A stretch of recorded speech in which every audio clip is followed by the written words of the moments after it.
السلام علیکم، میرا نام محمد فاضل بشیر ہے اور آج میں جس چیز پر بات کرنے آیا ہوں وہ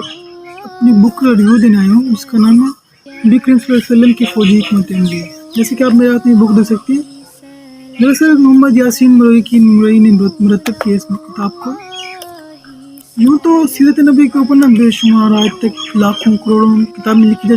جاتی رہیں گی، کیونکہ یہ ایک ایسا موضوع ہے جس کو مکمل کرنا کسی کے بس کی بات نہیں ہے، نہ یہ کوئی کر سکتا ہے۔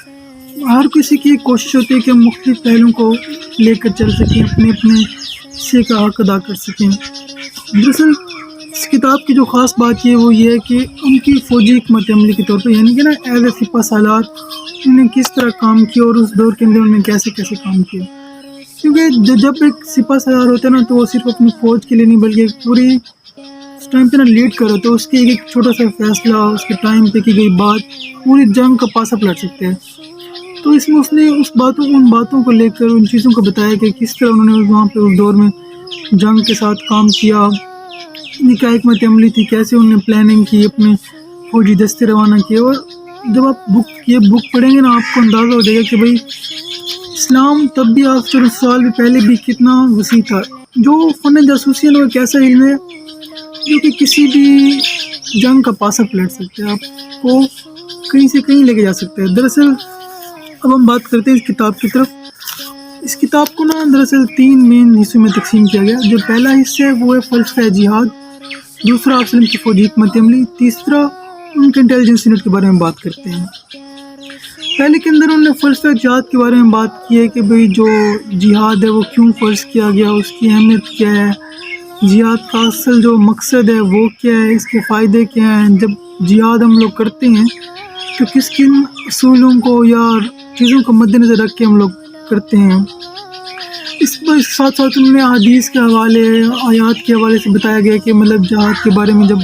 آیت نازل ہوئی کہ جب تمہیں بلایا جائے تم پیچھے نہیں ہٹنا، تم نے مطلب دراصل پہلا ایسا تو صرف اس چیز کو کور کرتا ہے کہ جہاد ہے کیا، کیوں فرض کیا گیا تھا مسلمانوں پہ۔ دراصل جہاد ایک کوشش کا نام ہے، ایفرٹ کا نام ہے۔ جب کسی ظلم کے خلاف آپ کھڑے ہوتے ہیں، پھر چاہے وہ اپنے نفس کے خلاف ہو، کسی دوسرے کے اگینسٹ ہو، تو آپ کو وہ جہاد ہی شامل ہوتا ہے، پھر وہ چاہے قلم سے ہو، مال سے ہو، طاقت سے ہو، جس چیز کے اندر سے جہاد ہے۔ دوسرا آتا ہے کہ آپ وسلم کی جنگی حکمت عملی۔ آپ وسلم اس وقت ایز سپہ سالار کے طور پر اگر ہم ان کی زندگی کا جائزہ لیں تو اس وقت جتنی بھی آج کے دور میں خصوصیت ہیں یا ہونی چاہیے تھی وہ آپ وسلم کے اندر مکمل طور پر موجود تھی۔ جیسا کہ آپ کہہ سکتے ہیں کہ اسٹرانگ کمٹمنٹ ہوگی، پرسنل پروفائل ہو گیا ان کا لوگوں کے ساتھ تعلق کیسا تھا، وہ لوگوں کو ساتھ لے کے چلتے تھے، ان سے مشورہ لیتے تھے یا ان پہ اپنی مرضی کرتے تھے۔ مطلب یہ تمام چیزیں وہ ہے کہ بھئی جو ہم آج کے دور میں دیکھ رہے ہیں یا آنے والے دور میں دیکھیں گے وہ سب کچھ وہ پہلے کر چکے تھے۔ اس دور میں بھی انہوں نے ایسی حکمت اپنی بنائی جو کہ کوئی سوچ نہیں سکتا تھا۔ جیسے انہوں نے ایک انٹیلیجنس یونٹ بنایا تھا جس کا مقصد یہ تھا کہ انہوں نے جاسوسی کرنی ہے، دشمن کی اطلاع کو موقع سے پہلے دینا ہے اور آپ نے ان کے مطابق فیصلہ کرنا ہے کہ بھئی کیا وہ صحیح ہے نہیں، یعنی کہ آپ کو دشمن وہاں بیٹھا ہے میلوں دور جہاں پہ کچھ نہیں ہے تو آپ فیصلہ کر سکتے ہیں اس چیز کے بارے میں۔ اور اس کے اندر مختلف چیزیں شامل ہیں، جیسے یہ کہ کم وسائل کے ساتھ اور مناسب وسائل کا استعمال کرنا، جو اپنی مین پاور ہے اس کو آپ کس طرح چیزوں پہ لگاتے ہیں اپنے، اور دراصل یہ ہوتا ہے کہ اپنے رازوں کی حفاظت کرنا، مطلب جو کچھ آپ کر رہے ہیں اس کو کس طرح بچا کے رکھ سکتے ہیں اپنے، تاکہ دشمن تک وہ بات نہ پہنچے اور دشمن تک اپنے مقصد کی بات کیسے پہنچایا جائے۔ دراصل یہ ساری چیزیں میٹر کرتے ہیں کیونکہ اس وقت نہ سائنس تھی، نہ کچھ تھا، نہ لوگ تھے، صرف آپ کی جاسوسی حکمت عملی، آپ کی نظام، آپ کو وہ چیزیں ساری میٹر کرتی تھی۔ اس کے لیے انہوں نے بتایا کہ انہوں نے اپنے جو لوگوں کی تربیت کیسے کی، چاہے وہ پھر فوجی تربیت ہو، اخلاقی ہو، پھر روحانی ہو، مطلب یا پھر جس پہلو سے ہم لوگ دیکھیں نا، انہوں نے مکمل ٹرین کیا کہ بھئی اگر آپ جنگ میں جائیں گے تو آپ کا یہ انداز ہونا چاہیے، جنگ کے علاوہ کیا ہوگا، جنگ کے بعد اپنے کس طرح رہنا ہے۔ تو یہ سارا اس حصے کے اندر یہ کچھ تھا۔ اور جب ہم بات کرتے ہیں حصہ سوئم یعنی کہ انٹیلیجنس یونٹس کے بارے میں، تو اس میں یہ آتا ہے کہ بھئی انٹیلیجنس کو انہوں نے کس طرح کور کیا۔ جو جاسوسی کا نظام ہے وہ کسی ایک چیز پہ ڈیپینڈ نہیں کرتا بلکہ مختلف حالات ہوتے ہیں۔ انہوں نے اپنے جو انٹیلیجنس یونٹ ہے اس کو 4 حصوں میں تقسیم کیا تھا۔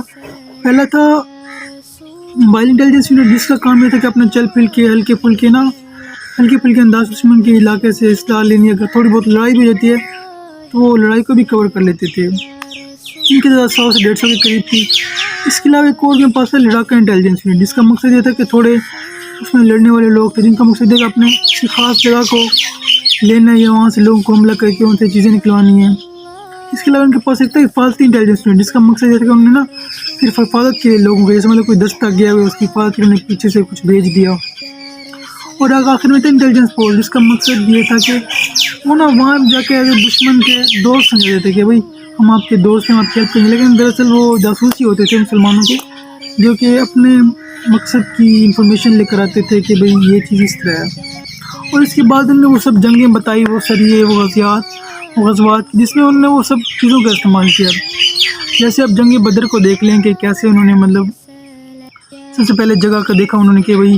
یہ جگہ ہے، ان کو مطلب ان کے دشمن کے آنے سے پہلے ان کو پتہ ہوتا تھا کہ بھئی اس ٹائم یہ فوج آ رہی ہے، ان کے اتنے بندے ہیں، اتنا وسائل ہے ان کے پاس، یہ چیزیں ہیں. اور سب سے بڑی حیرت کی بات ہے کہ جب آپ صلی اللہ علیہ وسلم نے غزوہ بدر کے اندر اپنی فوجوں کی تنظیم بندی کی تھی، تو عرب کے اندر پہلی دفعہ ہو رہا تھا کہ بھئی کوئی تنظیم کیسے کر سکتا ہے اپنی اتنا منظم انداز کے اندر. ایک لیڈر کو سب مان رہے تھے، علم لے کے چلنا، مطلب وہ ساری چیزیں شامل تھیں کہ جو سوچ سکتے تھے، جن کے تاریخ کے ہر پہلو کے حوالے سے دیکھا جا سکتا تھا. تو دراصل یہ ایک خوبصورت سی کتاب ہے، آپ کو اس کو پڑھ کے اندازہ ہوگا کہ بھئی کس طرح انٹیلیجنس یونٹ کیسے استعمال کیا گیا فن جاسوسی کا، کس طرح مطلب ان کو پتہ تھا کوئی فیصلہ لینے سے پہلے کہ بھئی جب انہیں بھیجتے تھے دشمن کو علاقے کے اندر، ان کو پتہ تھا کہ بھئی اس کی نوعیت یہ، مقصد یہ، اس چیز کا اتنے ٹائم میں پورا ہوگا، یہ دشمن کا حملہ کر سکتے ہیں. تو یہ ساری چیزیں میٹر کرتی ہیں. انشاءاللہ جب آپ بک پڑھیں گے تو آپ کو کافی مزہ آئے گا، اور امید ہے انشاءاللہ آپ کی اس کوشش کو شکریہ.